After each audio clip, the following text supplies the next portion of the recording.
আওয়ামী লীগের প্রতি ইঙ্গিত করে সাবেক স্বরাষ্ট্র প্রতিমন্ত্রী সোহেল তাজ বলেছেন, ছাত্র জনতার আন্দোলনের মুখে ঝাঁটাপেটা খেয়ে পালিয়ে গিয়ে এখন দেশ ধ্বংসের ষড়যন্ত্র করছে। বৃহস্পতিবার সকালে তার ভেরিফাইড ফেসবুক পেজের এক পোস্টে তিনি এসব কথা লিখেছেন।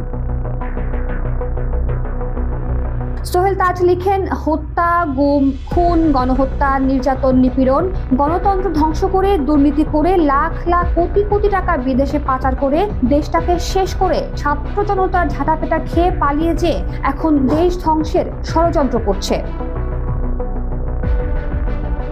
সোহেল তাজ আরো লিখেছেন, কত বড় নির্লজ্জ বেহায়া হলে দেশটাকে এক মুহূর্তের জন্য শান্তিতে থাকতে দেবে না। প্রথমে ডিজিটাল জুডিশিয়াল কুয়ের চেষ্টা, তারপর একের পর এক অপচেষ্টা, আনসার বাহিনী দিয়ে ব্যাটারি রিকশা, নূর হোসেন দিবসে ট্রাম্প কার্ড, ঋণ দেওয়ার প্রলোভন দেখিয়ে শাহবাগে মানুষের জমায়েত করার চেষ্টা, বিভিন্ন কলেজে বিশৃঙ্খলা সৃষ্টি করার চেষ্টা, এবার ধর্মীয় সম্প্রীতি নষ্ট করে লাশের উপর ক্ষমতায় ফিরিয়ে আসার চেষ্টা করছে আওয়ামী লীগ।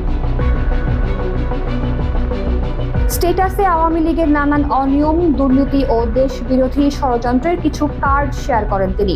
এছাড়া স্ট্যাটাসে মুক্তিযোদ্ধা মতিউর রহমান রেন্টুর লেখা আমার ফাঁসি চাই ও অন্তরালে হত্যাকারী প্রধানমন্ত্রী এই দুটি বই পড়ার অনুরোধ করেন তিনি।